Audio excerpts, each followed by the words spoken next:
Esse tema surgiu a partir do momento que estava lá em casa conversando, e houve necessidade de a gente trabalhar esse tema sobre feminilidade bíblica. E aí não tem como a gente falar sobre feminilidade bíblica se não falarmos da masculinidade bíblica. Uma coisa ela deve estar ligada, atrelada à outra, quando a gente fala de famílias crentes, famílias que servem ao Senhor, porque os dois papéis eles têm que ser executados de acordo com a palavra de Deus. Mas para além da masculinidade bíblica, o que quem gostaria de abordar nesses estudos que a gente vai fazer é sobre o casamento, sobre a verdade, sobre casamento, mas não podemos falar de casamento sem falar sobre o que é ser homem segundo a Bíblia, tá? Então vamos lá começar um pouquinho. Eu utilizei com algumas referências, só para citar os irmãos, o livro Reformando o Casamento, que é esse livro aqui, do Douglas Wilson, que ele trata um pouquinho sobre os princípios do casamento, segundo a teologia reformada, tá certo? Quem quiser, e algumas exposições escritas e verbais de alguns pastores, alguns mestres, né? Deus nos deu, pastor Paulo Júnior, Paul Walsh, Augusto Nicodemos e o Iago Martins, tá? Do de teologia que a Janaína gosta, né? Também são pastores que pregam a teologia reformada. Então essas referências que eu vou estar usando aqui que me ajudaram a entender um pouquinho melhor o que a Bíblia diz sobre esse tema.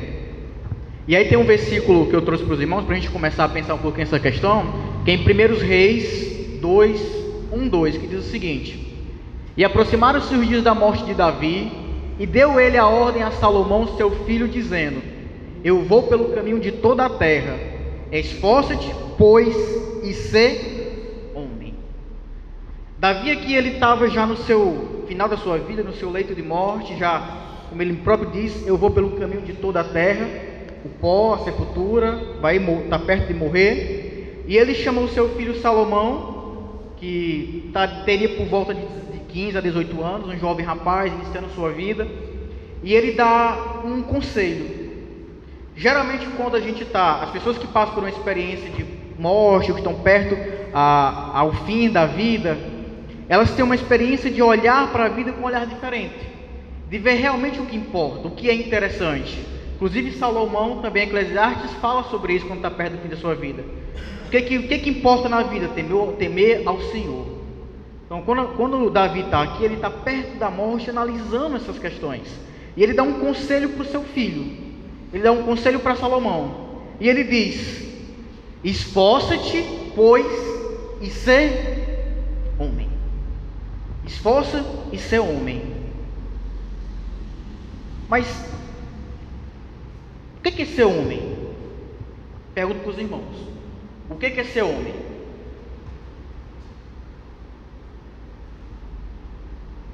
O que define você enquanto homem?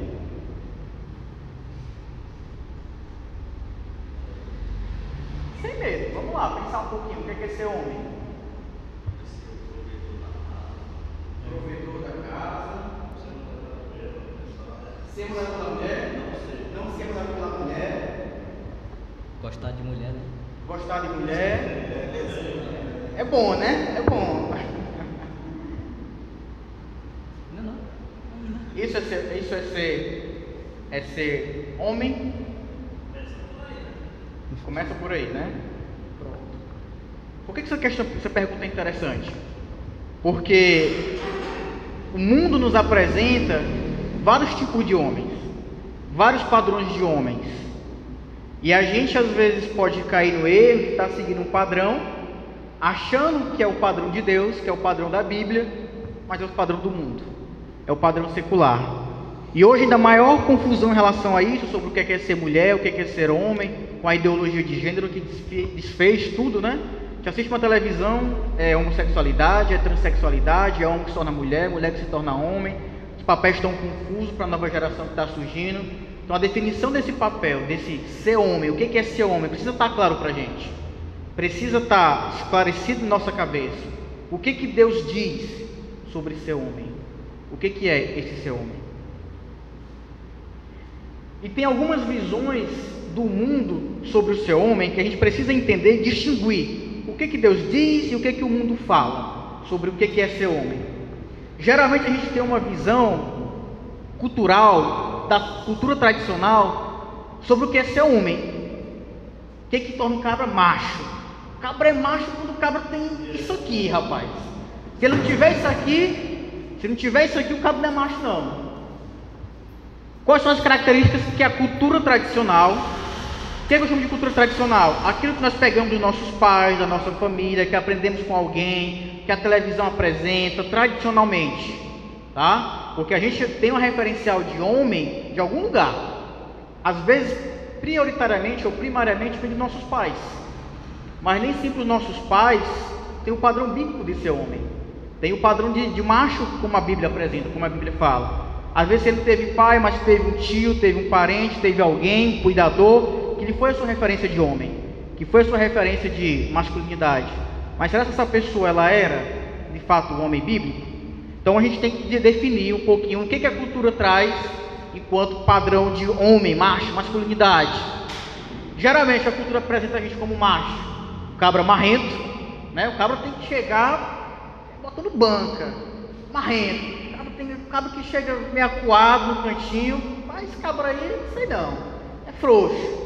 Cabra, para a cultura, tem que ser alguém marrento, tem que ser alguém grosseiro. Negócio de ser educado não é bom para macho, não. Macho chega é grosso, é falando grosso. Cabra que chega falando fino, tem minha dúvida, né? Eu vejo muito aqueles cabra bombado que malha muito, mas a voz é bem fininha, né? André não vai por esse caminho, não, viu? André tem a voz grossa, ela tá livre, né, André? Mas geralmente grosseiro, conquistador. Então lá fora, o homem para o mundo, o homem que é conquistador, garanhão, sabe passar um papo na mulher, sabe como é que conquista a mulher. O mundo vê isso com bons olhos, como a visão de que o cabra é homem. Eu estava outro dia, essa semana agora, indo para a zona rural onde eu trabalho. Eu estava no carro com um homem, né, conversando tudo mais, e ele se vangloriando de que já teve tantas mulheres, que final de semana passou o final de semana bebendo com várias mulheres, e aquilo para ele era o máximo. Ele estava se apresentando como alguém homem. Eu sou homem, o que é que eu faço? Macho. A visão da cultura tradicional sobre o que é homem. Ele tem que ser sexualmente experiente, né? Então, se você chega na roda de conversa com homens do mundo, você tem que se apresentar como sexualmente potente, sexualmente garanhão, sexualmente que dá prazer à mulher de forma que ela não reclame. Enfim, ser sexualmente experiente, ter muitas relações sexuais, ter muitas mulheres, ter passado, ser, né, como a cultura popular diz, galinha, seria outro padrão de masculinidade. Um homem impositivo, que impõe a sua opinião, que impõe aquilo que pensa. Um homem que não reconhece os seus erros. Então o homem assumir que errou, assumir que ele comete erros, equívocos, não se encaixa nesse padrão, que aí diz que ele erra, e o homem não pode errar. Não leva o desaforo para casa.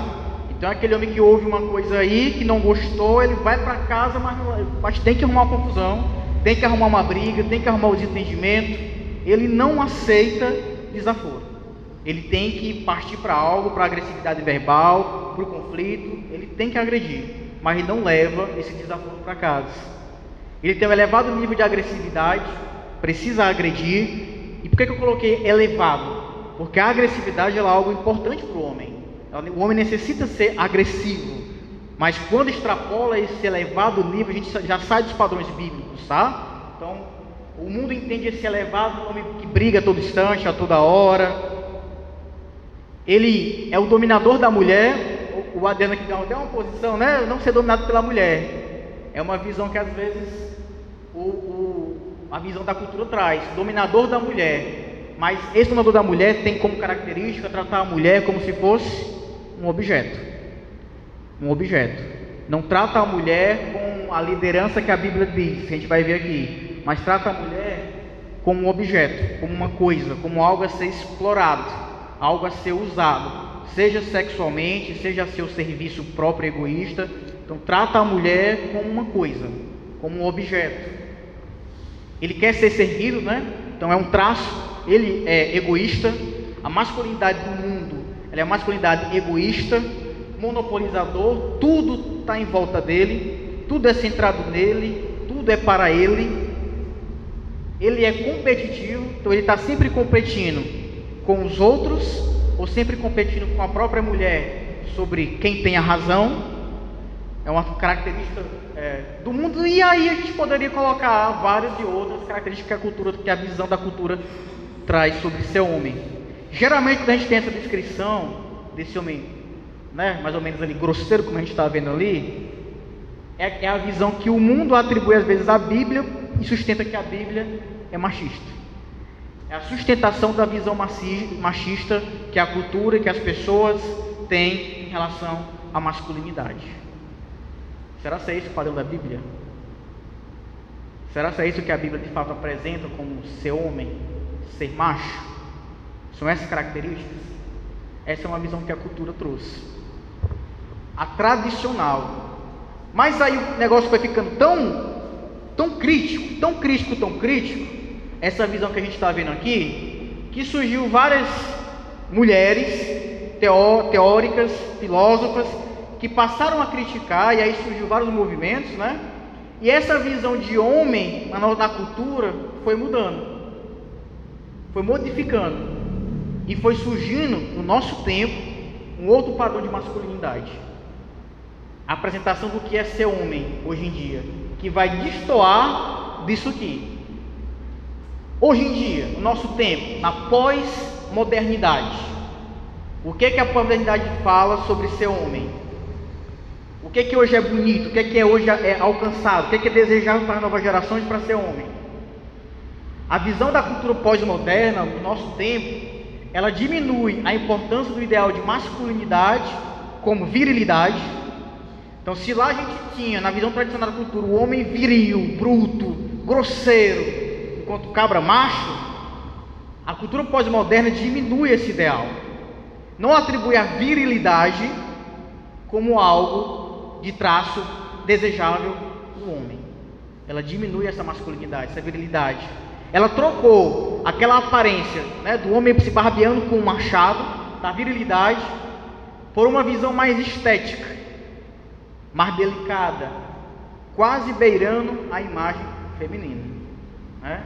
Então não é que aqui o homem é gay, é homossexual, tá? Estamos falando de homens heterossexuais, mas que tem por ideal, por traço de masculinidade, a estética. Então a importância com a estética, a sobrancelha, os lábios têm que estar sempre molhados com, né? Então a roupinha bem, a estética, a aparência é importante, a delicadeza, que quando a gente vai avaliar esse padrão, essa característica, ela é muito mais próxima do universo feminino, da imagem feminina, do que a imagem de masculinidade, de homem, que tanto a cultura tradicional e a Bíblia trazem.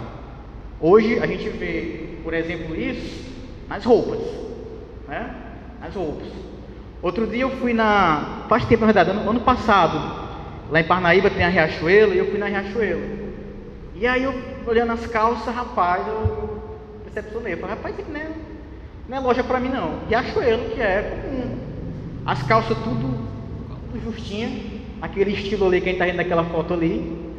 As calças acochadinhas, as blusinhas, a manguinha, né, baby doll, apresentando roupas de homem, apresentando esse traço, mais na imagem feminina.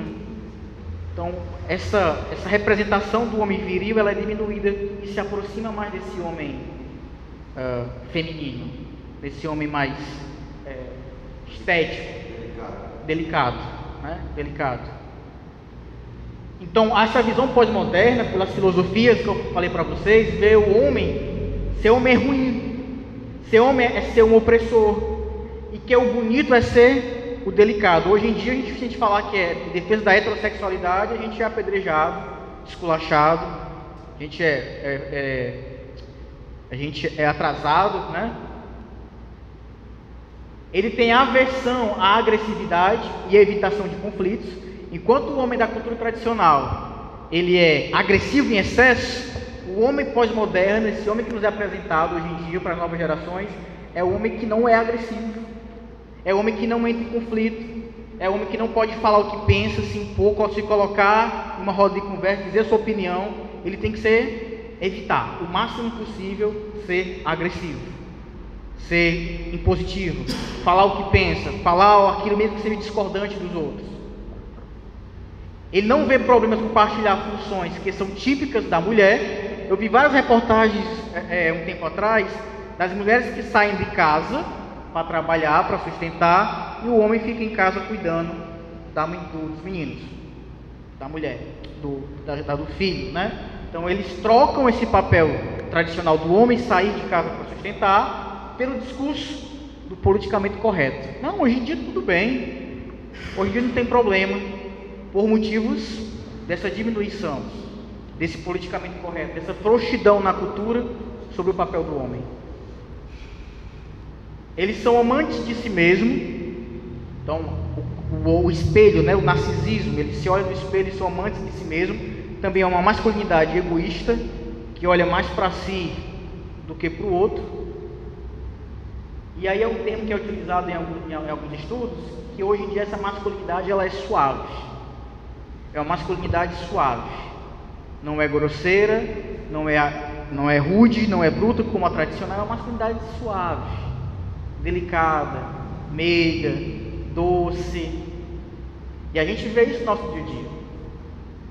As novas gerações, né, que cresceram em meio a essa cultura pós-moderna, de homens delicados, de homens bem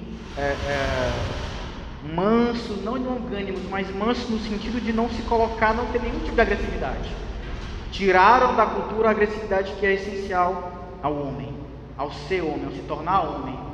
E aí tem algumas imagens que representam um pouquinho, né, as roupas, esse estilo e essa delicadeza do que é ser homem na cultura pós-moderna. Quais são as consequências? Se a gente pensar esses dois modelos de homem que a cultura nos apresenta, quais são as consequências disso? Numa cultura machista, a gente tem homens opressores, homens que oprimem as mulheres, e na cultura pós-moderna, da masculinidade suave, a gente tem homens frouxos, homens omissos, negligentes, homens que não veem, homens que não falam e homens que não ouvem.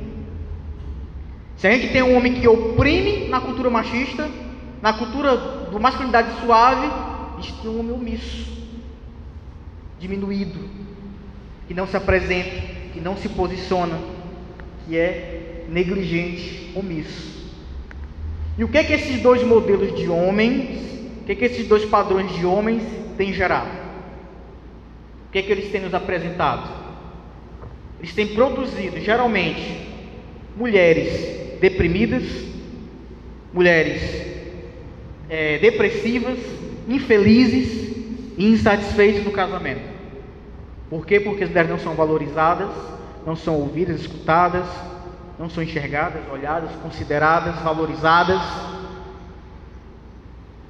Ou a gente tem produzido, no caso dos homens omissos, mulheres feministas, mulheres machistas, macho. Mulheres que tomam uma posição do que é do homem dentro do relacionamento, dentro da sociedade, e aí tomam esse lugar, revoltadas. Então, o papel do homem, amados, ele vai influenciar no que as mulheres estão sendo, no que as mulheres são no nosso tempo, na nossa época. Ou se gera mulheres infelizes, depressivas, oprimidas, ou mulheres feministas, revoltadas, que odeiam a masculinidade, que odeiam o homem, que odeiam essa figura que Deus criou para protegê-la, que a gente vai ver. E isso está muito presente no nosso meio, na nossa cultura, inclusive geral, de modo geral, nas igrejas evangélicas. A gente tem a compreensão errada do homem opressor, né? E mais recentemente, nas gerações mais recentes, esse homem omisso, que não se apresenta, que não se posiciona. Por que eu estou falando sobre isso? Porque eu quero que os irmãos entendam que a gente está incrustado nessa cultura, a gente está imerso dentro dela. Ela às vezes vai mediar o nosso olhar, a nossa percepção sobre isso, sobre o que é ser homem.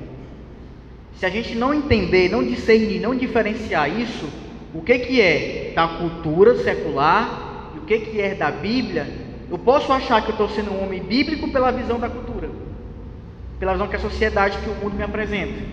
E aí eu caio no erro. E aí eu caio no equívoco.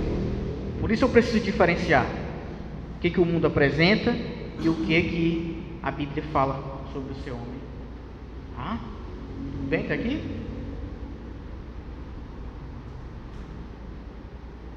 Então, o que é ser um homem de verdade? O que é ser um homem de verdade? Quando a gente fala de verdade, somente o Criador, aquele que fez a masculinidade, aquele que fez o homem com o propósito inicial, ele conhece o que é ser homem de verdade. Então, para a gente entender o que de fato é ser homem, a gente precisa consultar o Criador, precisa saber o que ele diz. Afinal, ele que criou, ele sabe o que é essa masculinidade, qual o propósito, para que ela foi criada. E aí nós vamos consultar para entender o que é ser um homem de verdade.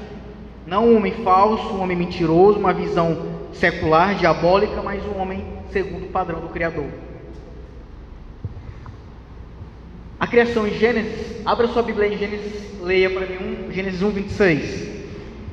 Para que o homem foi criado?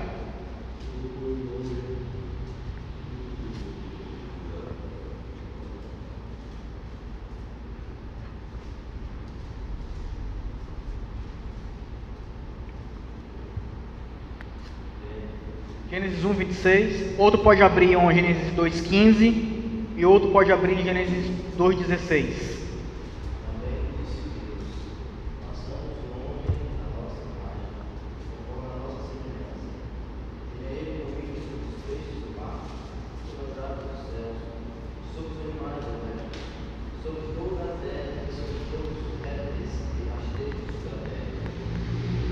Então, primeiro propósito pelo qual o homem foi criado seria liderança, domínio. Deus o criou para dominar, exercer o domínio sobre a criação, sobre a natureza. Essa é uma característica e um traço da essência da masculinidade bíblica: liderança, domínio. Então, posicionamento, tomar a frente, ser líder, seria uma primeira característica da masculinidade bíblica. Gênesis 2:15.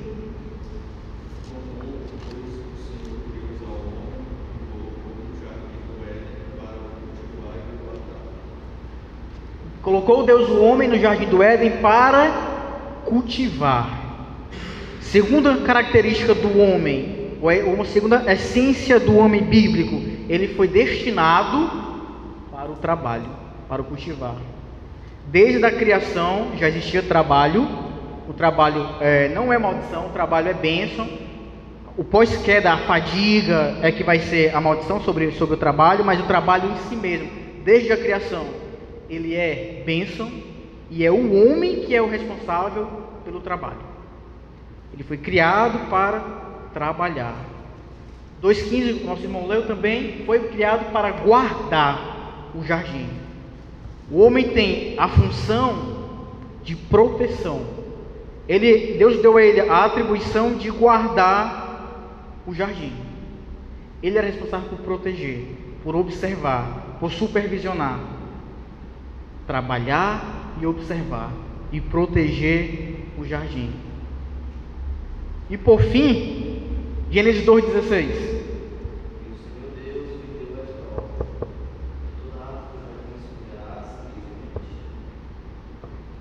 Pode continuar.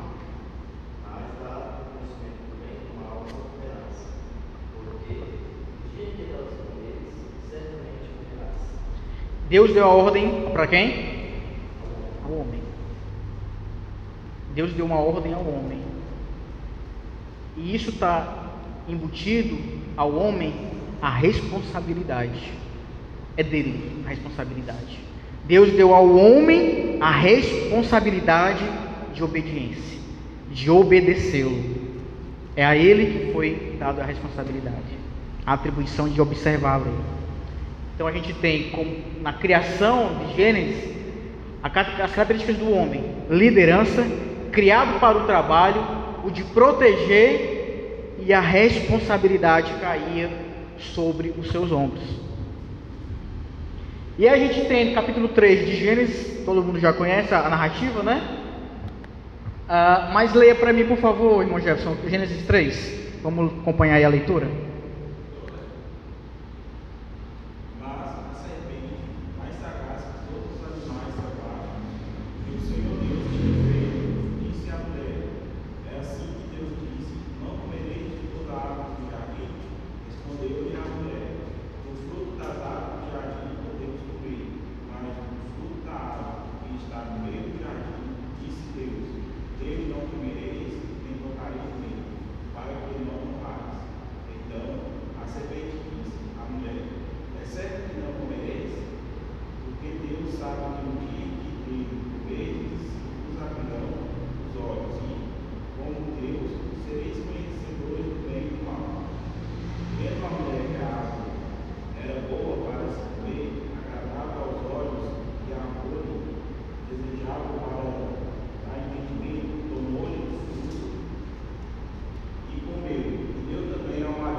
Até aí. O que aconteceu aí? A serpente se apresenta à mulher, e aí a gente tem a queda, né? Qual foi a atribuição de Adão? Omissão. Adão, nesse momento, o verbo atribui que Adão estava presente no momento também, no original, não é isso, pessoal? Então, nesse momento, Adão era responsável pelo quê? Liderar. Deus tinha dado a liderança a quem? Ao homem, a Adão. E o que Adão faz com a sua liderança? Ele se omite. Ele deixa a mulher passar por cima da sua liderança, por cima da sua responsabilidade, a gente vai ver um pouquinho ali também. Ele deixa a mulher tomar a frente, ele permite que a mulher seja iludida pela serpente, ele se omite. A primeira quebra daquilo que Deus havia dado ao homem, que seria a liderança. Então a mulher toma a frente, ele está observando, ele está vendo, e ele permite que isso aconteça. Ele tem a quebra da liderança, ele tem a quebra da proteção, de guardar. Ele não protegeu Eva da serpente. Ele vê o perigo, ele lembra da lei que Deus tinha dado para ele, que não podia tocar no fruto. Ele sabia disso, mas na iminência do perigo ele faz o quê? Ele se omite e ele não protege Eva da serpente. Ele não protege a sua mulher. Ele não protege aquilo que era de sua responsabilidade. E o pior, quando Deus chega para Adão, depois na narrativa, depois que ele cai, que ele come do fruto, Deus pergunta: Adão, o que aconteceu? O que Adão faz? A mulher que tu me deste. Adão, ele quebra uma outra coisa que Deus tinha dado para ele, que era a responsabilidade. Ele diz assim: Deus, a culpa não é minha não. A culpa foi do Senhor que me deu a mulher, e é dela. Não tem nada a ver com isso. Ele não reconhece o seu erro, o seu equívoco, a sua omissão, a sua falta. Ele atribui isso a outro. Ele atribui isso a Deus. Ele atribui isso à mulher. Ele se exime da responsabilidade que lhe foi dado. E aí vem a punição, não é? O cultivo do trabalho se tornou enfadonho. Então aquilo que era bênção, que era bom, o trabalho, ele não iria ser enfadonho, cansativo. Deus o pune, essa quebra daquilo que ele havia sido criado, né? Essas preposições que Deus havia dado para o homem. E aí tem a punição do cultivo, do trabalho se tornar enfadonho. Quando há a queda, quando acontece isso, até que a gente falou sobre isso também, a gente conversou um pouquinho sobre isso, compartilhou esses estudos juntos, né? Deus organiza a ordem quando chama por Adão. É interessante porque quando isso acontece, quando a queda ocorre, amados, Deus não vai atrás de Eva. Deus não chama por Eva. Deus chama por Adão. O primeiro responsável que Deus observa é Adão. E chama Adão, Adão, onde tu estás? A responsabilidade diante de Deus é do homem. O que é o sacerdote no Antigo Testamento? O sacerdote era aquele que representa o povo diante de Deus. E ao homem é atribuído ser o sacerdote. Ao homem é atribuído representar a sua família, a sua esposa diante de Deus. Ele é o responsável. Por isso Deus chama ele Adão, mesmo sabendo que era Eva que primeiro comeu o fruto. E aí, Douglas Wilson, desse livro, ele traz uma diferença entre culpa e responsabilidade. De quem foi a culpa de ter comido o fruto? Se a gente for pensar primariamente, de Eva. Mas de quem era a responsabilidade? De Adão. Muitas vezes as coisas que acontecem nas nossas casas, nas nossas famílias, a culpa às vezes é da mulher. Às vezes é ela que está errando, é ela que está falhando. Mas de quem é a responsabilidade? É sua, é minha, é do homem, não é da mulher. Tudo o que acontece na sua casa, no seu lar, com a sua mulher, é sua responsabilidade, é minha responsabilidade. Não é da mulher, é sua. Se o seu lar falha, a culpa pode ser da mulher, a responsabilidade é do homem.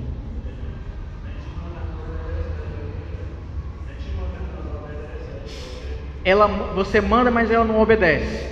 Aí tem as questões da submissão, que até foi falado aqui de manhã, né? Mais cedo pela Vilene, sobre a feminidade bíblica, que é sobre a obediência do homem à mulher. Mesmo que ela não lhe obedeça, irmão, você tem o dever e a obrigação de fazer o seu papel. Não é bater nela, pelo amor de Deus.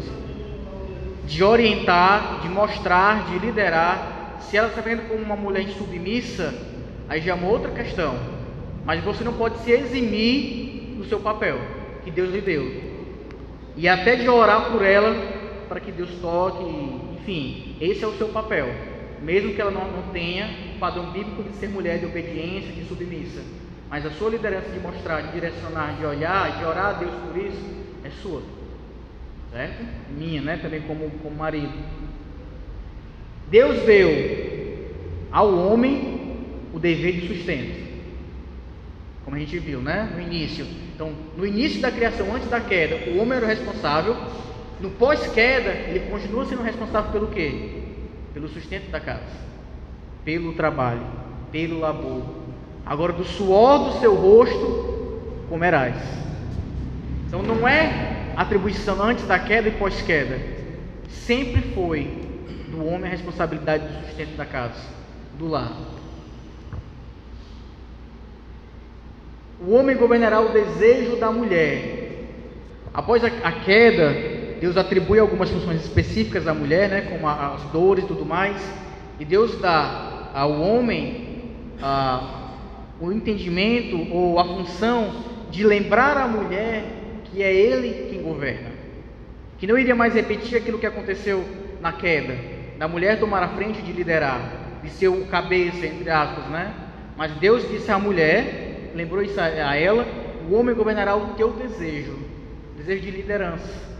E ao homem, o papel do homem é lembrar isso à mulher, não deixar que isso aconteça. Ele tem que governar o desejo dela, esse desejo de passar por cima, esse desejo de tomar a frente. Ele vai exercer esse governo em relação ao desejo dela, de lembrá-la disso, para que não se repita o equívoco, o erro que aconteceu. Então, essas são algumas atribuições, características do homem, inicialmente na criação e no pós-queda: liderança, proteção, provisão, né, segurança. São algumas das funções principais que a gente vê na Bíblia antes da queda. E como é que isso se repercute? Como é que isso reverbera? Como é que isso acontece dentro do casamento?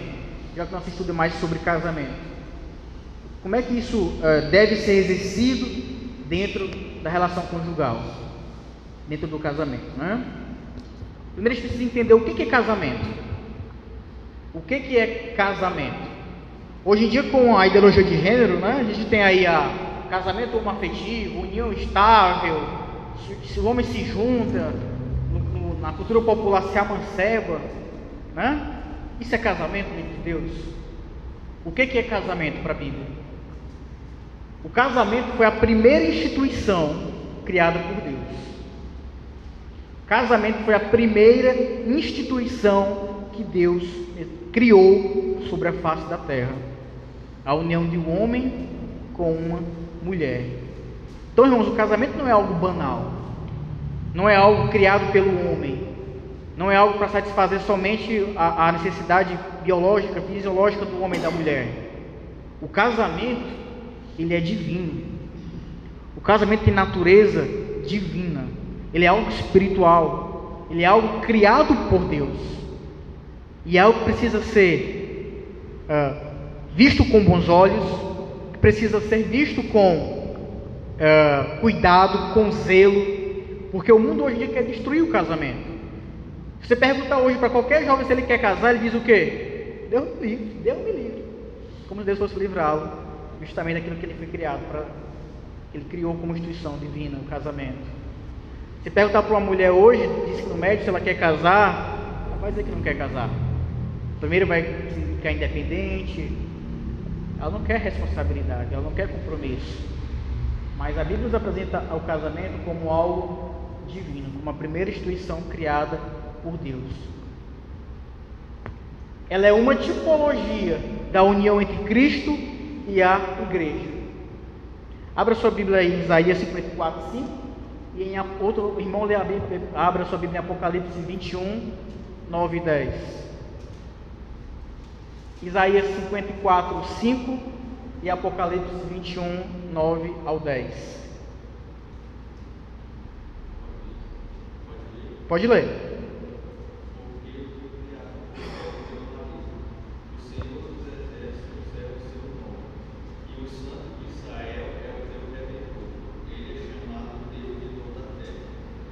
Apocalipse 21. Então veio os 7 anos que tem as 7 taças cheias dos últimos 7 flagelos, e falou comigo, dizendo: Vem, mostra-te a noiva, a esposa do cordeiro, e me transportou em espírito até a uma grande e elevada montanha, e me mostrou a santa cidade, Jerusalém, que descia do céu da parte de Deus. A gente vê a descrição aí de Isaías 54, né? Sobre Deus é o marido. Em Apocalipse 21:9 ao 10, apresenta a igreja como noiva, como esposa do Cordeiro. E isso é uma descrição de casamento. O casamento é uma tipologia da união de Cristo com a igreja. Aponta para Cristo e a igreja, a união de um homem com uma mulher. Tanto que toda declaração dentro do casamento é uma declaração de referente à união de Cristo com a igreja, seja ela de forma positiva, se seguir os padrões bíblicos, ou seja ela de forma negativa. Então o marido ele tem essa responsabilidade, como a gente vai ver já aqui um pouquinho na frente, de representar essa união de Cristo com a igreja. Ela não é algo singelo, simples, simplório, mas caiu sobre nós essa responsabilidade. Os propósitos fundamentais do casamento: glorificar a Deus. A gente ouve no mundo, na cultura popular, as pessoas dizerem: eu vou casar para ser feliz. Eu vou casar para ser feliz na vida, encontrei o homem da minha vida e eu quero ser feliz. O primeiro propósito do casamento não é você ser feliz. O primeiro propósito do casamento é glorificar a Deus, é cumprir o propósito da criação, da união entre um homem e uma mulher. O primeiro propósito do casamento é glorificar a Deus. Primeiro que você também não casa para ser feliz, você casa para fazer o outro feliz. Não é um casamento não é direcionado ao egoísmo particular seu. O casamento é você servir a outra pessoa. Então, seu propósito do casamento não é para você ser feliz. A sua responsabilidade é fazer o outro feliz. É fazer sua companheira feliz. Fazer sua companheira satisfeita dentro dessa relação. E ela fazer isso com você. E aí a consequência de você ser feliz também. Tá? Então, Deus criou...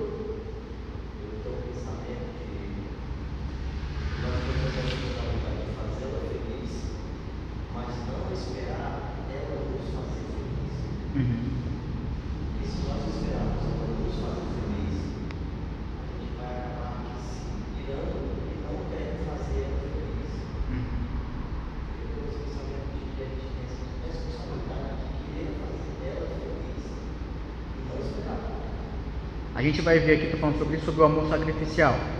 Um pouquinho sobre isso, que é essa doação, esse amor sem merecimento por parte da mulher. A gente faz por uma obrigação, por uma ordem de Deus, mas não é porque ela merece. Não, ela não tem, a gente não tem esse pensamento de fato, certo? Então, outro propósito fundamental do casamento foi a companhia idônea, o homem criado com o propósito do trabalho e a mulher como uma auxiliadora desse homem, desse marido, uma auxiliadora idônea. Ele foi criado para a procriação.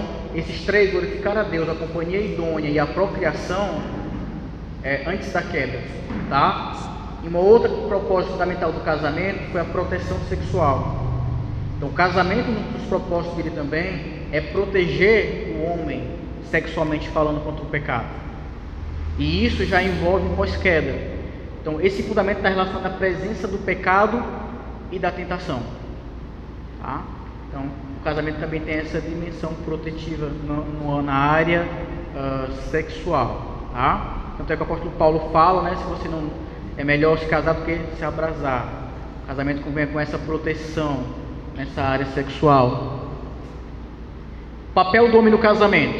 O que seria o papel do homem no casamento? Há uma diferença na Bíblia de alguns verbos. O que seria o indicativo e o imperativo?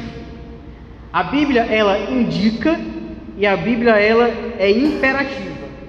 Indicar, eu estou dizendo o seguinte: quando eu aponto algo e digo que é assim, que é isso. Por exemplo, essa cadeira é branca. Eu posso mudar isso? A cor da cadeira? A cadeira é branca. Eu estou apenas indicando, apontando, afirmando aquilo. A cadeira é branca. Uma outra coisa que a Bíblia faz é ser imperativo. É dar uma ordem. É dizer como deve ser. O que você deve fazer. Qual é a sua função, o que Deus espera de você em relação àquilo. Então, uma coisa a Bíblia mostra o que é, a outra coisa é dizer como deve ser, qual é o comportamento esperado em relação àquilo. Então, uma coisa é indicar, a outra coisa é dar uma ordem, é ser imperativo. E aí, abra sua Bíblia em Efésios 5, 23 ao 25.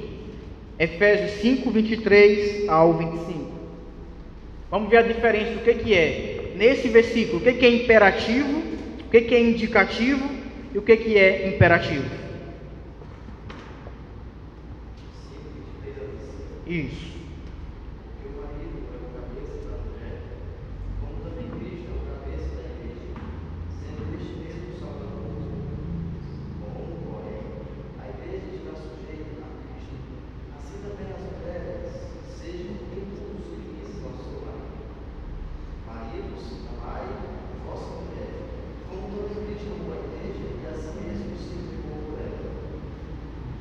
Versículo 23.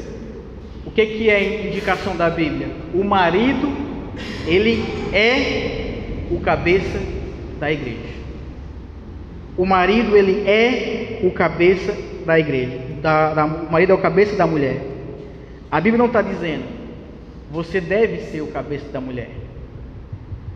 A Bíblia não está mandando você ser o cabeça da mulher. Não. A Bíblia está dizendo que você é o cabeça da mulher. O que isso implica? Que o casamento ele é definido como a autoridade de um marido sobre a esposa. Quando a gente casa, quando há o casamento, a nossa liderança ela é inescapável. Não tem como você deixar de ser líder dentro da relação conjugal no casamento diante de Deus. Você não vai ser o cabeça dela. Você é o cabeça dela diante de Deus. O que vai distinguir é a sua liderança. Se é uma liderança opressora, se é uma liderança negligente, ou se é uma liderança bíblica. A Bíblia não diz para você ser, a Bíblia diz que você é. Independente daquilo que você faça ou deixe de ser, você é o cabeça. Você é o líder. Você é o representante de Deus da sua família. E aí a Bíblia dá um imperativo. Aí sim, A Bíblia diz o que você deve fazer, o que Deus manda você fazer. Aí Deus diz: deve amar a esposa como Cristo amou a igreja. Aí esse é o dever. Aí é aquilo que Deus espera, é aquilo que Deus ordena, é aquilo que Deus manda. Amar a esposa. Dentro do casamento, a gente tem, vocês conhecem, eu conheço vários exemplos de maridos que não amam a esposa, que não cuidam da esposa, que não valorizam a esposa. Mas ele não deixa de ser cabeça da esposa, não deixa de ser líder da sua mulher. Então, essa é uma indiferença que a gente precisa ter consciência disso, da nossa responsabilidade, que ela é inescapável. Não tem como sair disso, não tem como fugir disso. Não importa se você está aqui em Acaraú, se você vai para Fortaleza, se você vai para Bela Cruz, se você vai para o Marco, para o Japão, para a China, independente de onde você esteja, você continua sendo cabeça dessa relação. É essa a sua responsabilidade. E o seu dever é de amar a esposa. Então, essa ser cabeça, essa natureza de ser cabeça, ela implica o quê? 1 Timóteo 2,13. Alguém abre aí, por favor. 1 Timóteo 2,13. É só uma afirmação do homem enquanto cabeça da mulher.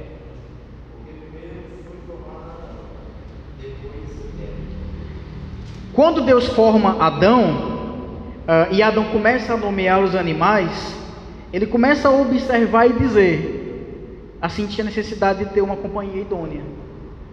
Ele nos dá a entender, às vezes quando a gente faz uma leitura superficial, né, diz assim: mas Deus não criou logo a mulher, faltou algo. Adão sentiu falta de algo. Você acha que Adão pegou Deus de surpresa? Você acha que Deus pegou Adão assim? Não, Deus não, poxa, esqueci da mulher. Eu esqueci da mulher. Olha, Adão sentiu falta, peraí, eu vou fazer agora a mulher. Foi por acaso. Não foi de forma ali. Deus propositadamente fez assim primeiro, justamente como para representar, para afirmar o padrão bíblico do homem enquanto cabeça. Primeiro veio Adão, primeiro foi criado o homem, depois a mulher. Isso que Deus está afirmando na criação.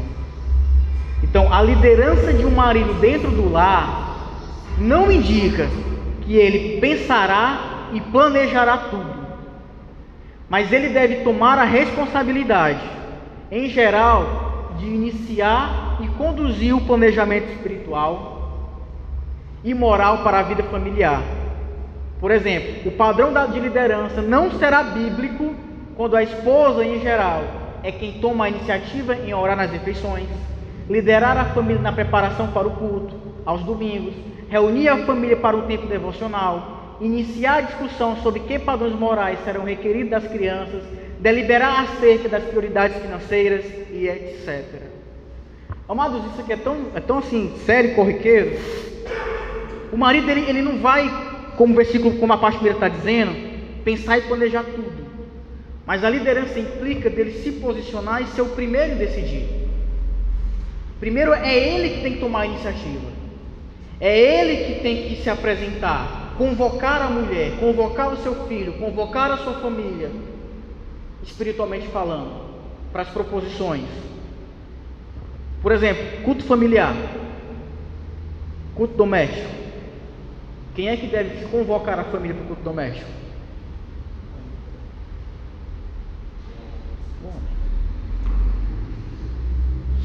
E eu já ouvi marido dizendo que espera a mulher chamar para o culto doméstico. A mulher que deve chamar para o culto doméstico. Quebra do papel bíblico do homem. Se o homem está vendo algo de errado, ele não tem que esperar a mulher tomar a frente, tomar a iniciativa.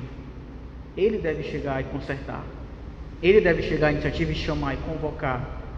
Se a família está errando em relação à sua vida espiritual, o marido é o responsável.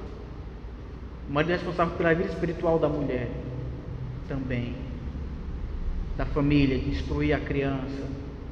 Não é a mulher, tá? Quando a mulher toma essa liderança de orar nas refeições, como é que ele traz, na preparação para o culto aos domingos, reunir a família para o tempo devocional, né? Tudo isso, se é a mulher que está convocando o homem para isso, está errado, biblicamente.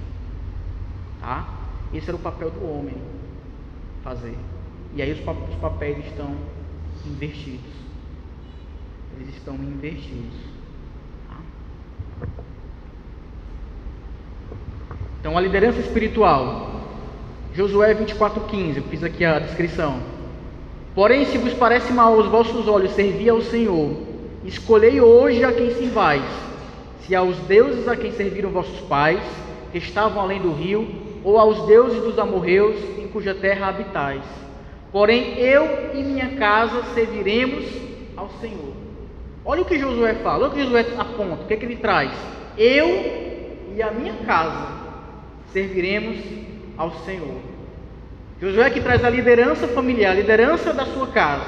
Então, o homem que fala por sua casa, que ensina a sua casa, ele deve montar um lar confessional, transmitir à sua família em quem ele crê e por que crê. Um homem deve ser o teólogo da sua casa, do seu lar, da sua família. 1 Coríntios 14:35 é aquele versículo que fala sobre as mulheres não falar na igreja, mas perguntar para o seu marido. Tá? Às vezes esse versículo é muito caro para o mundo pós-moderno, né? Da mulher e tudo mais. Mas antes, ela é uma atribuição da responsabilidade do homem de conhecer as Escrituras, de saber a Bíblia, de conhecer, ensinar e instruir acerca da palavra de Deus, de pregar para sua mulher, de ensinar a sua família, os seus filhos. Tem homem que tem medo de falar da Bíblia no seu lar, de pregar. Você não pode ser pregador na igreja, mas você tem que ser pregador na sua casa, na sua família. Não é a sua mulher que deve chamar você, que deve ensinar você, mas você ensinar e instruir a sua mulher acerca dos caminhos de Deus. Irmão, mas minha mulher, ela tem uma formação, ela é mais inteligente, ela estuda mais do que eu, ela tem mais tempo do que eu. Por exemplo, a Avelina hoje em dia tem mais tempo do que eu, às vezes, para estudar. Por exemplo, esse estudo que ela fez, ela se dedicou mais, teve mais estudo para falar sobre a feminilidade bíblica. Mas ela veio me consultar, ela veio falar, eu fui apontando algumas coisas para ela e tudo mais. Ela confiou em mim, em minha direção em relação ao que ela estava falando, estava apontando.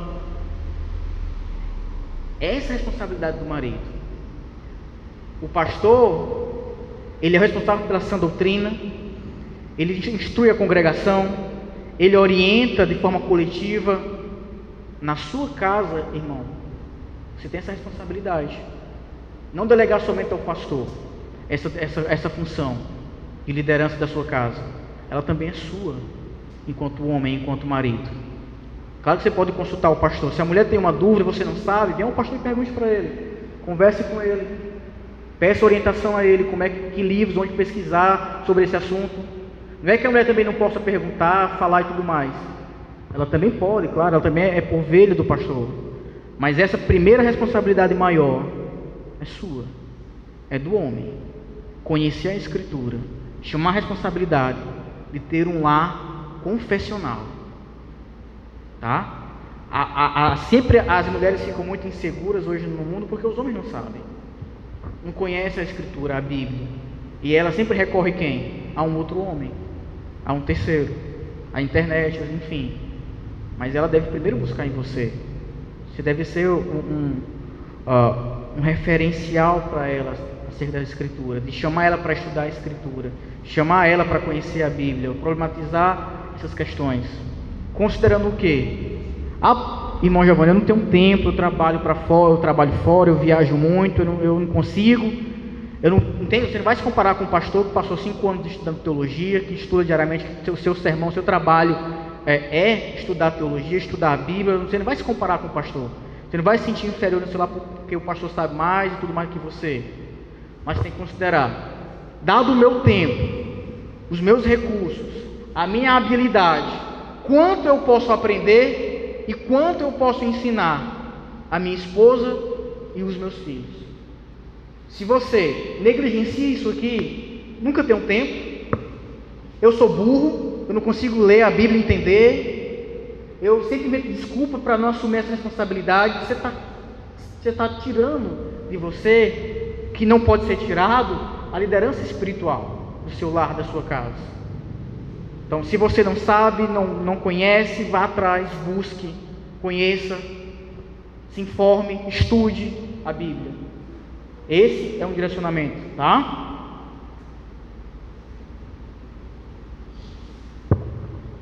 Uma outra característica que a Bíblia nos aponta sobre o homem dentro do casamento.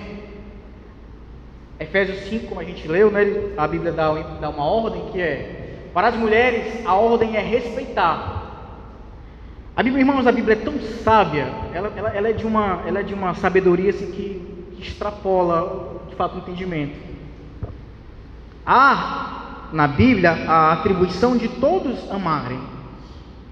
De todos amarem o seu próximo, e isso inclui a sua mulher, isso inclui o seu irmão. Isso ninguém está falando aqui questionando isso.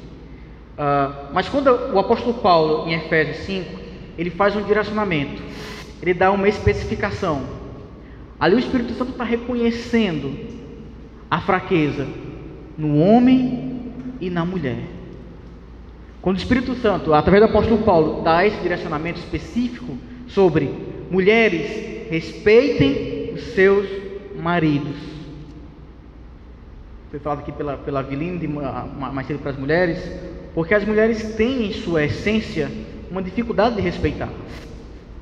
Elas têm em sua característica, em seu traço de ser feminino, uma dificuldade de respeitar, que vem desde o Éden. Então, para elas respeitar é difícil. Para elas respeitarem é complicado, é árduo, é difícil. Desde o Éden é assim. O problema é que quando essa dificuldade, essa fraqueza moral que elas têm de respeitar, é aquilo que mais atinge o homem, que é o quê? O homem tem uma necessidade de ser respeitado. Eu acho que todo mundo aqui que é homem, quando é desrespeitado, é onde fere mais, é onde machuca mais. Quando você é diminuído pela sua mulher, quando a sua mulher passa por cima de você, não lhe respeita, eu acho que é onde, pelo menos eu falando de mim, é onde dói mais. Nas vezes que a Avelina me desrespeitou, foi as vezes que, poxa, eu senti maior dor quando a minha mulher me desrespeitou. O homem tem essa necessidade de respeito. É isso que nós buscamos, respeito. E aí o Espírito Santo tem sua sabedoria de trazer isso para as mulheres: respeitem os vossos maridos. Nos respeitem. E aos homens, Deus dá uma outra instrução: amar. Aí o verbo ágape, estou aí entendido do grego, pode especificar, tá? Mas ao homem é dada a mulher a direção de amar. Por que o homem é dado a direção de amar? A gente tem como característica, como traço natural, o egoísmo, a insensibilidade, a dureza, a razão. É mais fácil para a gente respeitar o outro, respeitar a mulher, respeitar o próximo, mas para o homem é mais difícil amar. Para o homem é mais difícil o sentimento, o se doar, o se entregar, a sensibilidade. Naturalmente a gente traz esse defeito, porque a gente é mais razão, pensamento, cognição, isso aqui. O problema disso é que a mulher é o contrário. A mulher necessita de quê? De amor. Ela não quer o seu respeito muitas das vezes, porque você o respeita, ela quer o seu amor. Ela quer se sentir amada, cuidada, afagada, vista, notada, percebida pelo homem, cuidada. E aí o Espírito Santo dá essa instrução: maridos, amem as suas esposas, demonstre para ela a afetividade, demonstre para ela o cuidado, o sentimento que você tem por elas. E aí, amados, quantas e quantas vezes a gente, enquanto maridos, homens que estão aqui, a gente tem essa dificuldade de demonstrar isso para a mulher? A gente se preocupa mais com o trabalho, a gente se preocupa mais com o dinheiro, a gente se preocupa mais com o que vai fazer, com o jogo de futebol, com a amizade, com alguém, e a gente vai se esquecendo da necessidade da nossa mulher. A gente vai esquecendo da recomendação da Bíblia de amá-las, de demonstrar isso. E esse amor, amados, não é um amor te amo, não é chegar para ela e eu te amo, é demonstração.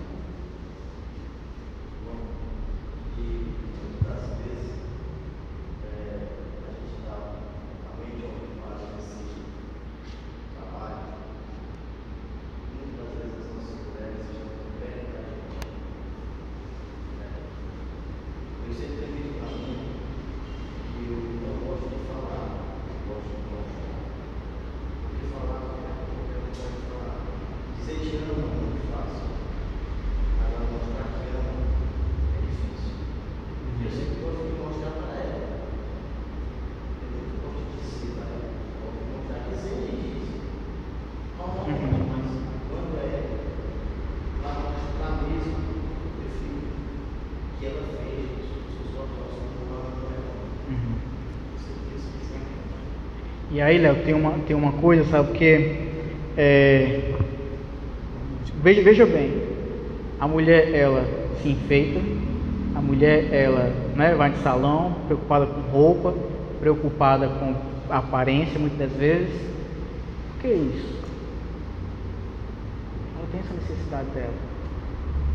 A maioria das vezes a mulher faz tudo e não elogia. Ela faz tudo e ele não dá uma palavra de afago, de carinho, de cuidado. E é nas pequenas coisas que ele não demonstra que ela vai se sentindo o quê? Não amada. Quando a gente sempre diz, você está lá, todo mundo desce e acaba comigo. Se você disser uma vez. Aí acabou, foi tudo. Se você não perceber que ela pintou o dedo mindinho, o negócio é feio. E o pior ainda, se você elogia outra mulher, rapaz, falando de tal, tava. Aí o negócio. Quando percebeu ela, não percebeu a mim. Aí o negócio é feio. Mas aí esse amor, Léo, olha como é interessante aquilo que a gente estava conversando. Paulo não diz: amai a vossa esposa se ela fizer isso, amai a vossa esposa se ela fizer aquilo, se ela me respeitar, né? A Bíblia não diz, não condiciona o amor do homem. Se ela fizer isso, se ela fizer aquilo, se ela for assim, o amor deve ser prestado tal como Deus exige, e não somente quando a sua esposa merecer. Você não vai amar a sua esposa porque ela merece. Você não vai amar a sua esposa porque ela obedeceu você, porque ela lhe fez algo, porque ela agradou você. Não, porque ela não merece muitas vezes. A raiva, né, toma de conta da gente às vezes, a frustração, a decepção. Você vai amá-la porque Deus exige. Porque Deus direcionou o homem a amar a sua esposa como Cristo amou a igreja. Não é por merecimento, não é porque você vai sentir, minha mulher merece tanto meu amor. É o amor sacrificial. O amor sacrificial. Como é que é esse amor sacrificial? O amor sacrificial, ele, o próprio nome autoexplicativo, né, assume uma postura de sacrifício. O amor sacrificial, além disso que a gente está falando, de não amar a mulher com merecimento, ele quer dizer que o homem ele vai tomar o primeiro impacto daquilo que acontece. Amar a mulher sacrificialmente significa dizer que você, diante de alguma situação que acontece na sua casa, na rua, em qualquer ambiente, se você tem que tomar a frente, o impacto primeiro, a consequência primeiro tem que cair sobre você. Se você puder assumir o impacto, o efeito, o dano de algo na sua família, na sua casa, esse dano tem que cair sobre você. É sobre o homem. É esse sacrificar-se em prol da mulher, ao ponto de até morrer pela esposa, se preciso for. Se eu ouvir um barulho em casa à noite lá, né? O ladrão está entrando em casa. Quem é que vai lá na frente? Quem é que vai lá se defender? Quem é que vai lá? Morrer pelo outro. Quem é? O homem. O homem. Sinto muito, mas essa parte eu pego. Como é? Essa parte aí eu pego. Essa parte deixa para a mulher, né? Ixi, rapaz, aí já está complicando a situação. Então é esse sacrifício de morrer, de doação, de se entregar pela mulher. Se entregar, aí tem uma coisa curiosa aqui, tá, irmãos? Esse se entregar, ó, se entregar em prol da santificação da esposa. Não é se entregar assim, por exemplo. Vou pegar aqui um exemplo, né? Por exemplo, a Aviline quer ir lá pro shopping. Aí você vai ficar com a Giovana, cuidando da Giovana, quer ir lá pro shopping. E eu tô muito cheio de coisa para fazer em casa. Eu vou ficar com a Giovana para vir lá pro shopping para Recon, bater perna lá no shopping, gastar dinheiro, que eu não posso? Vou nada. Vou nada. Agora, se o sacrifício que eu faço é em prol da santificação da minha esposa, meu irmão, eu tenho que me sacrificar. O sacrifício eu tomo à frente, é meu. Ficava, Adriano? Por exemplo, até falei aqui, né? Às vezes saio para trabalhar, a Aviline passa o dia em casa com a Giovana, e também é um trabalho, também é cansativo. E às vezes a gente vem para o culto à noite. Às vezes a Aviline não teve tempo para ler, não teve tempo para escutar, e ela reclama às vezes que quer ouvir a palavra, que quer ouvir a pregação, né? O que é que eu faço? Pego a Giovana e vou um pouquinho lá para trás e fico com ela. Estou deixando de ser macho, estou deixando de ser homem, porque eu estou me sacrificando um pouco pela minha esposa, para que ela seja edificada, para que ela seja santificada. O propósito não é ela estar aqui esbanjando, não, o propósito é o quê? Ela ser santificada na palavra, ela conhecer, se aproximar mais de Deus. Eu passei esses últimos dias lá em casa, difícil lá com a questão trabalho, estudo e tudo mais, e ela também, mas passei mais tempo com a Giovana, por quê? Para que ela pudesse estudar, para vir aqui ensinar, falar um pouquinho sobre a feminilidade bíblica. Então eu tomei para mim o impacto do desgaste físico, do desgaste psíquico. Para quê? Para que a minha mulher se esmerasse na palavra, para que ela conhecesse mais, instruir um pouquinho ela em relação a isso também, para que ela viesse aqui falar de Deus para as pessoas. Então, se o propósito do seu sacrifício, de você se entregar, é a santificação da esposa, é para que ela cresça no Evangelho, para que ela seja espiritualmente fortificada, tome para cima, irmão. Você não vai deixar de ser mais homem, mais macho por isso, não. Pelo contrário, está exercendo a masculinidade bíblica, tá? Então é esse o diferencial. O mundo às vezes fala, não, eu ficar com o menino fico nada, isso é homem, rapaz, peraí, é da mulher isso aí. Peraí, mas qual é o propósito disso? De fato é a mulher passar por cima da sua liderança? É ela querer dominar você e você se lascar, né? Ou é ela crescer no Evangelho e se aproximar de Deus? O homem tem que chamar a mulher para quê? Para que ela se aproxime de Deus, para que ela tenha mais contato nas Escrituras. Aí sim, esse sacrifício é o amor de Deus, tá? Amor sacrificial. E por que ele é tão difícil para a gente? Ele exige renúncia do egoísmo. Ele exige uma humilhação, uma auto-humilhação, como Cristo se renunciou. Então, para o homem é muito mais difícil esse amor sacrificial. Exige essa renúncia de si. Espera aí. Entre meu futebol e a necessidade da minha mulher conversar, vou ficar com quem? Não fala futebol não, pelo amor de Deus. Não? Nunca, né? Nunca, né? Eu chego em casa cansado do meu trabalho, da minha rotina, e aí a gente aqui, todo mundo aqui é comum, né? E a mulher quer falar sobre os seus problemas, suas dificuldades. O que é que você faz? Mulher, calma aí, eu vou dormir, descansar. Pega a chuteira e se bota no campo. Oi. Isso é o que? Amor egoísta. Um amor que não se humilha. Um amor que não se sacrifica em prol do outro. Então, ao homem é esse impacto. O cansaço, a fadiga. Você tem que aguentar, meu irmão. Tem que cuidar dela, da sua esposa, amá-la. Se ela está com uma necessidade de conversar, você chegou em casa cansado, fadigado, é meu trabalho de lado, cansaço de lado. Você nunca vai chegar em casa descansado, dificilmente. Meu trabalho não é tão físico, né? Como o do Adriano, às vezes, braçal pesado, né? Passo mais para tempo sentado, mas ouvindo problemas, né? Vindo dificuldade e tudo mais. Eu chego em casa, né? Quer falar de quê? De problema, imagina aí. Ouvir mais problema. Difícil para mim. Adriano chega em trabalho pesado, cansado, o corpo exige muito, né? Está em casa, chega janta, está cansado, quer dormir. Normal, natural. Se você faz isso, está fazendo nada demais. Está se sacrificando por ela. Então essa dedicação ao trabalho, a esposa requer esse tipo de sacrifício. Você não é mais sozinho. Você tem alguém pelo qual você é responsável e que Deus pede que você cuide, que você ame. As suas prioridades são deixadas de lado e é em prol da sua família, da sua esposa, dos seus filhos. Esse é o amor sacrificial, tá? E esse é só um exemplo de vários que a gente poderia dar aqui, tá? Então, para isso, tem que ser macho. Isso é cabra macho. Não é a macheza lá que o mundo traz, que ela admira.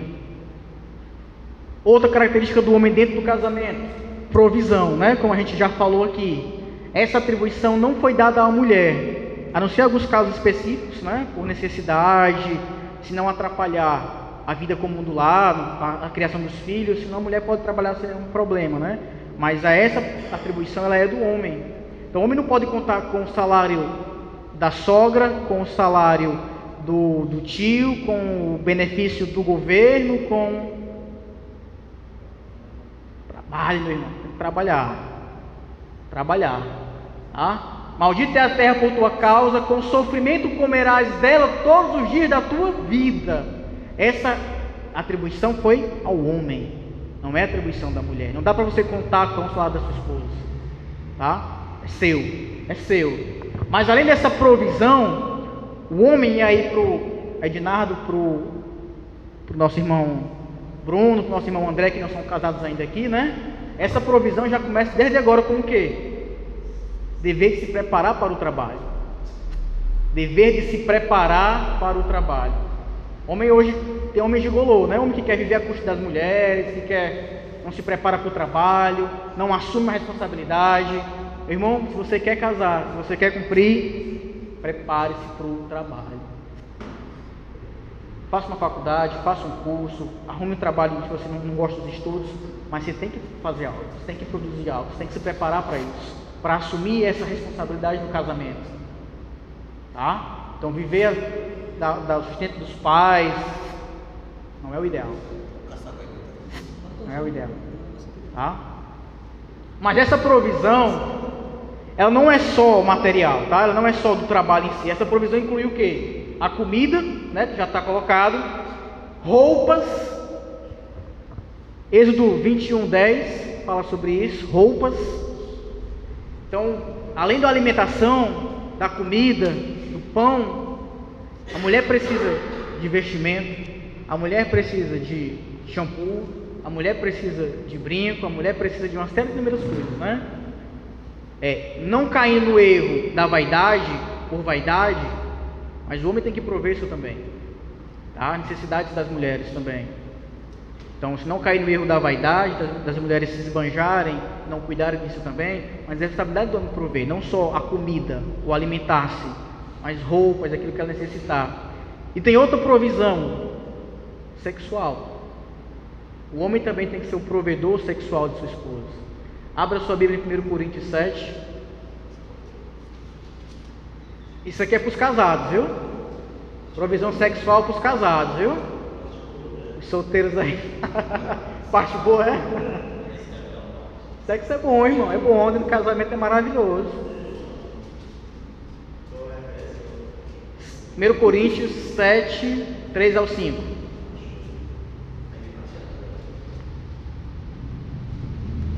Alguém lê para mim?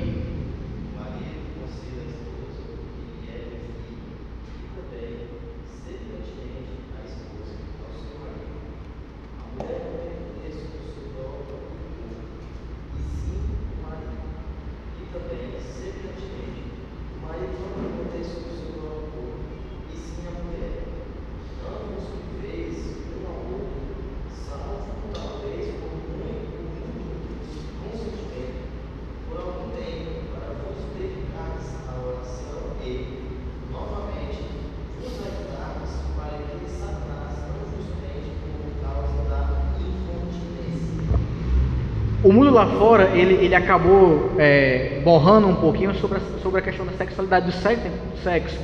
O sexo foi criado por Deus, tá? O sexo foi criado por Deus. O sexo é prazeroso, o sexo é bom, não é mal, não é pecaminoso. dentro de uma relação lícita, aprovada por Deus, dentro do casamento, ela é bênção, irmão. É bom, não, Adriano? É bom, viu? É bom, tá? Dentro do padrão de Deus. E isso você não pode privar, nem a mulher pode privar o homem disso, nem o homem pode privar a mulher disso. Quando eu atendo algumas pessoas, uma das primeiras áreas que é afetada quando o casal não vai bem é o sexo, é a intimidade. Geralmente passam meses sem ter relação sexual, e aí podem cair no erro, no equívoco da tentação, né? Então passa a se desejar outras pessoas, e aí vem as traições. Oi? Passar um tempo assim é necessidade? Aí você está caindo no erro da privação, né? Mas não, irmãos, é outra provisão que o homem também tem que fazer, tem que ter dentro do casamento: sexual. Então, quanto tempo você faz relação com sua mulher? Não vai responder aqui não, tá? Isso é uma provocação que eu estou fazendo. Mas quanto tempo você não tem relação com sua esposa, com sua mulher? Você está privando ela disso? Qual é o motivo? Por quê? Tá? Então, essa é outra atribuição que a Bíblia dá. O corpo não é seu, é da sua esposa. Ela tem que desfrutar e você desfrutar do corpo dela. Tá? Então, se tem algo, converse, vai conversar com ela, vai entender por que ela não quer fazer sexo com você, por que você não está querendo fazer sexo com ela. Mas isso tem que ser preservado dentro do casamento, essa intimidade sexual, tá? Do prazer. É a atribuição do homem, essa provisão. Proteção física. Deuteronômio 22, 25 traz uma narrativa um pouco de uma situação de estupro, né? A moça que era noiva gritou, mas não havia ninguém para livrá-la. Não havia um homem presente para protegê-la. Então, você tem a atribuição de proteger fisicamente sua mulher. Se um cabra na rua quiser falar com a sua mulher, opa, como é que é, meu irmão? Não, aqui não, peraí. Aí pode pro pau mesmo, dar defesa. Não é a sua mulher que tem que ir lá na frente, é você. Proteção física dela, você vai protegê-la. Se tem um problema aí dentro de uma loja, algo deu algum problema, um gerente e tal, opa, meu irmão, como é que eu tô resolvendo? Não é a sua mulher. Você tem que ter essa proteção dela, física e emocional. Tá? A emocional, do mesmo modo vocês, maridos, sejam sábios no convívio com suas mulheres e tratem-nas com honra, como parte mais frágil e co-herdeiras do dom da graça da vida, de forma que não sejam interrompidas as suas orações. A Bíblia manda a gente tratar a mulher com honra. Cabra, rapaz, se for na autodefesa, né? Você pode. Se for em legítima defesa, a Bíblia autoriza. Você pode, se tiver uma arma, né? Um camarada está na sua casa, se tiver uma arma lícita, pode arrebentar, né? Agora você não vai fazer isso por motivos torpes, né? Então, o que é proteção emocional? Você quer ver uma proteção emocional, por exemplo? Questão do elogio. A mulher precisa ser elogiada de vez em quando. Você está hoje, você está assim. Por que isso é proteção? Imagina aí você, é um bruto, um negligente de proteção da sua família, da sua mulher espiritualmente, não elogia, não reconhece, ela se embeleza, então você não dá nenhum elogio para ela. Aí ela vai trabalhar ou vai na rua, ou um vizinho chega e... mas você está hoje linda, gata. Ela não está acostumada a ouvir aquilo. Claro que não justifica, não estou falando isso, tá? Não justifica ela, dependendo do marido fazer isso, não justifica que ela faça. Mas ela se sente o quê? Peraí, não ouço isso em casa. Isso aí meu marido pouco reconhece, pouco fala de mim. E outra pessoa que está falando. Então, quando você fala, elogia a mulher, quando você diz para ela, cuida dessa área, mesmo um camarada pode chegar, elogiar sua mulher, falar, não vai querer saber não. Não vai querer saber que se em casa é muito mais coisa mais bonita que o meu marido fala para mim. Isso é proteger emocionalmente sua mulher. A física, vaso mais fácil, também inclui a parte física, e a parte emocional, a mulher é mais sensível, a mulher é mais sentimental, psicologicamente falando, né? Então você precisa protegê-la também disso. O marido não deve abusar dela em razão do seu papel de subordinação. A fraqueza dela é a fraqueza dele. Como parte mais frágil, você não vai se aproveitar desse papel de cabeça, de líder da mulher, mas você vai protegê-la, porque a fraqueza dela é a sua fraqueza. Nós somos um só carne, nossas esposas. O que ela faz de errado, sou eu que estou fazendo, sou eu, é responsabilidade minha. Então a fraqueza que ela faz, o equívoco que ela comete, eu tenho que ter aquilo como se fosse eu fazendo, como se fosse a minha própria carne sentindo. É essa a observação da proteção. E uma das últimas características do homem no casamento, a segurança. O homem deve ser o porto seguro da esposa. O homem deve ser aquele que aguenta as dificuldades. O homem ele pode chorar? Pode ou não pode chorar? Não pode chorar. Só não pode ser chorão. Então, Jesus chorou. Jesus não era homem? Um homem perfeito que faz até foi Jesus. E ele chorou. Você não pode ser chorão. Por qualquer coisa está se abalando, qualquer coisa está desesperando. Isso. Chora logo, já se desespera. O homem, amado, ele precisa ter a estabilidade emocional. Aconteceu alguma coisa em casa, um trampo na família, você ficou desempregado, aconteceu alguma coisa aqui, meu amigo, você vai ter o quê? Estabilidade emocional.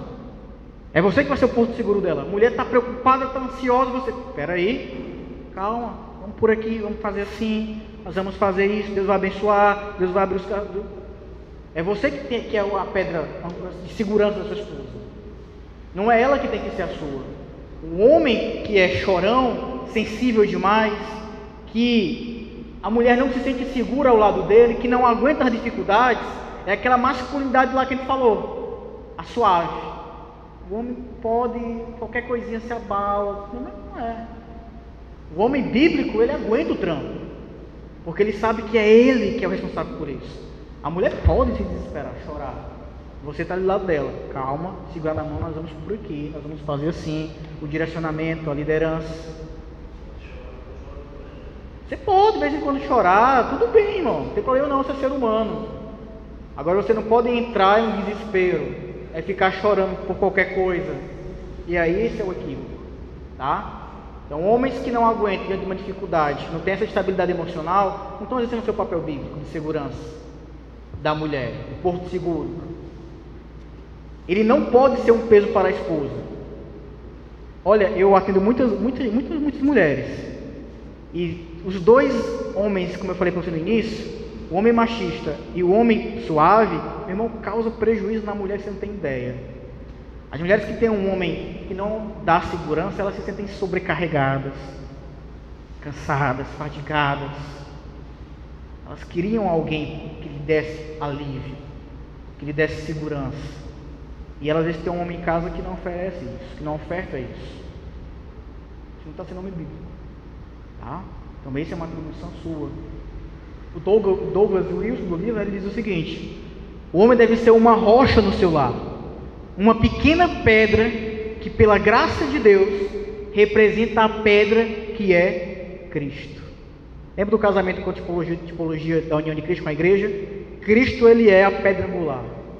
Ele protege, ele guarda a sua esposa, ele segura, ele é segurança. A igreja se sente segura na liderança de Cristo. Assim deve ser o homem nessa representação dentro do lar, ser essa segurança, representar Cristo como uma pequena pedra, mas ele é uma representação de uma pedra maior, que é Jesus Cristo. Uma outra atribuição do homem dentro do casamento, né? Não cobiçar a esposa do outro. Êxodo 20:17, nos mandamentos morais de Deus, né? Já até estudou sobre isso. O que isso implica? Quais são das implicações não cobiçar a mulher do outro, do próximo? Abra aí Provérbios 5. Provérbios 5, 15 e 19. O que implica, além dessa não cobiçar a mulher do outro, o que implicitamente está colocado também nesse mandamento? Provérbios 5, 15 e 19.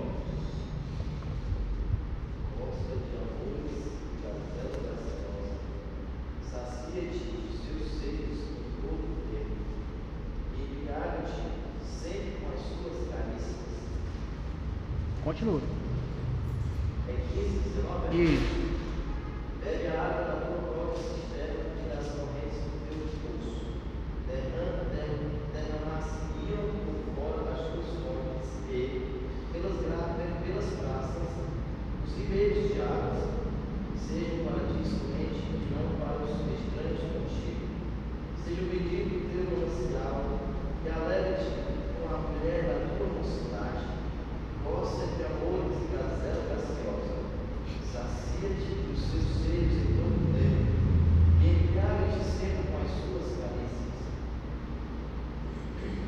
Seja alegre com a mulher da tua mocidade.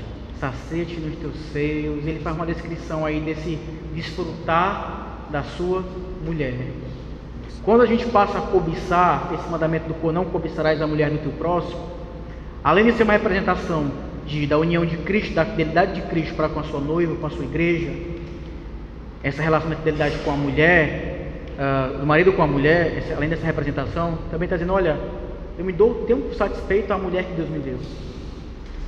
Eu não fico invejando a mulher do meu próximo, eu não fico olhando a mulher do meu outro, mas você deve se contentar com a mulher que você tem, ser feliz com a mulher que você tem, desfrutar, né, de tudo isso aí que o Provérbios apontou. Então você está ciente, contente. Quando a gente se sente satisfeito com a mulher, a gente passa a cobiçar a mulher do outro, a quebrar o mandamento.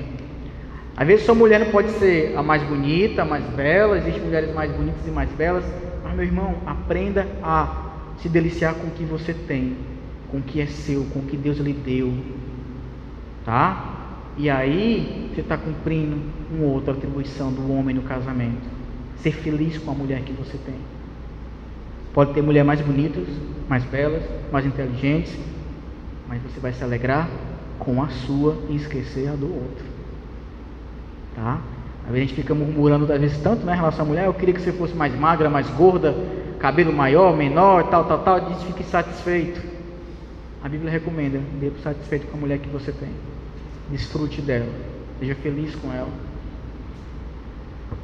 E por último, é uma outra atribuição do homem no casamento, viver a vida comum do lar.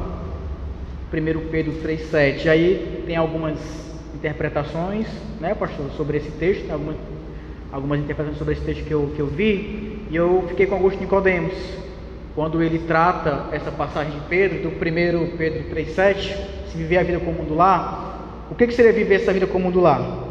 Na leitura superficial, né? Então é lavar louça, limpar a casa, enfim. Não é que o homem não possa fazer isso, pode, não tem nenhum problema, não é a sua atribuição principal, sua função primária, não é isso, tá? Você pode nem ter nenhum problema fazer isso, mas é da mulher esse cuidado de casa. Mas o Nicodemos vai falar sobre viver a vida comum do lar, pensando no contexto histórico da época, que os homens eram pessoas da época, viajantes, comerciantes, donos de negócios, então passavam muito tempo fora de casa, passava muito tempo fora do lar, passava muito tempo distante da sua mulher dentro de casa. E aí ele vai interpretar isso como ser presente dentro do casamento, dentro do lar, tá? Então viver a vida comum do lar é ser um homem presente dentro de casa, ser um homem caseiro, ser um homem que vive diariamente com a sua esposa, com os seus filhos, e não ter a sua preocupação em mais as coisas externas e se esquecer que você tem que viver uma vida comum com a sua mulher, tá? Então, geralmente a gente, né, que trabalha fora e viaja, a gente não pode deixar de viver essa vida comum. Chega em casa, o pensamento está onde? Em resolver as coisas do trabalho, em resolver as coisas de fora, e essa presença do homem, essa deliberação do homem ali junto com a mulher, as decisões